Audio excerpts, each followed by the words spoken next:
നമസ്കാരം പ്രിയ സുഹൃത്തുക്കളെ, നിങ്ങൾക്ക് ഏവർക്കും വിജീസ് ബ്യൂട്ടി ആൻഡ് സ്പെഷ്യൽ കുക്കറി വ്ളോഗിലേക്ക് സ്വാഗതം. ഇന്ന് ഒരു കുക്കറി വീഡിയോ ആണ് ഞാൻ കാണിക്കാൻ പോകുന്നത്. അത് ഗോതമ്പ് വെജിറ്റബിൾ പുട്ടാണ്.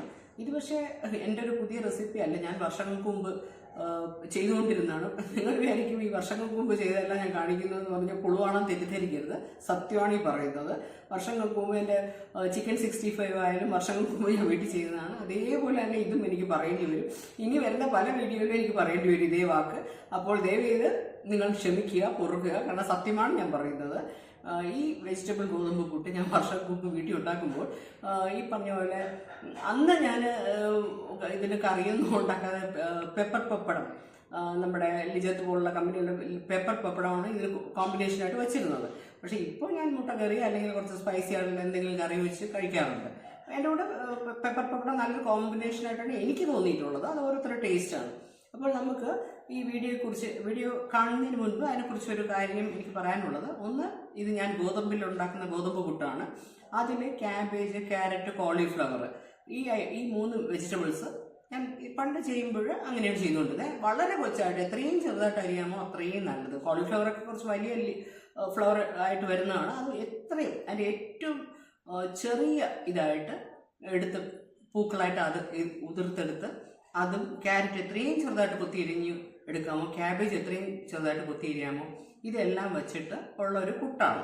അപ്പം നമ്മൾ ആദ്യം ഗോതമ്പ് പുട്ട് നനയ്ക്കുന്ന പോലെ എല്ലാവർക്കും അറിയാവുന്നൊരു കാര്യമാണ്. ഗോതമ്പ് പുട്ട് അരിപ്പുട്ട് പോലെയല്ല, നനയ്ക്കുമ്പോൾ ശ്രദ്ധിച്ച് നേരെ വെള്ളം നനച്ചില്ലെങ്കിൽ അത് ഉണ്ടയായിട്ട് വരും, അതിൽ ബോൾ പോലെ വരും. അത് അത്ര കഴിക്കാൻ നല്ല സുഖമല്ല. നല്ല കറക്റ്റ് നനവിന് എടുക്കണം. നനച്ചെടുത്തതിന് ശേഷം ഈ മലക്കറി അതിൻ്റെ കൂടെ ഞാൻ മിക്സ് ചെയ്യാറില്ല. ഞാൻ കുറച്ച് സാധാരണ പുട്ടിന് വയ്ക്കുന്ന പോലെ കുറച്ച് തേങ്ങ, കുറച്ച് ഈ പറഞ്ഞ പോലെ 1 ലെയർ ക്യാരറ്റ്, 1 ലെയർ ക്യാബേജ്, കുറച്ച് ഞാൻ ഈ വീഡിയോയ്ക്ക് കുറച്ച് ഗ്രീൻ പീസ് വെച്ചു. സാധാരണ ഞാൻ ഗ്രീൻ പീസ് അങ്ങനെ വയ്ക്കാറില്ല. ഗ്രീൻ പീസ്, പിന്നെ ബീട്രൂട്ട് ഞാൻ കുറച്ച് വെച്ചു. അതൊരു കളറിന് വേണ്ടി. പക്ഷെ ബീട്രൂട്ടിൻ്റെ ക്വാണ്ടിറ്റി കൂടിക്കഴിഞ്ഞാൽ പുട്ടിൻ്റെ കളർ മാറിപ്പോവും. അത് കുറച്ച് അങ്ങനെ 1 ലെയർ വെച്ചു. അതിൻ്റെ മീതെ ഞാൻ ഗോതമ്പ് പുട്ട് തന്നെ നനച്ചത് മാവ് വെച്ചു. പിന്നെയും അടുത്ത ലെയർ തേങ്ങ, ഇതുപോലെ മലക്കറികൾ മാറി മാറി അങ്ങനെ വച്ചു. നമ്മുടെ ആവശ്യത്തിനനുസരിച്ച് അത് നമുക്ക് ഉണ്ടാക്കിയെടുക്കാം. പിന്നെ ഇത് നമുക്ക് ചിരട്ടപ്പുട്ട് രീതിയിലും ഉണ്ടാക്കാം. എനിക്ക് ചിരട്ടപ്പുട്ടിൻ്റെ ആ സാധനം പാത്രമില്ലാത്തതാണ്. ഞാൻ കിണ്ണത്തിലാണ് ചിരട്ടപ്പുട്ട് രൂപത്തിൽ ഉണ്ടാക്കിയത്.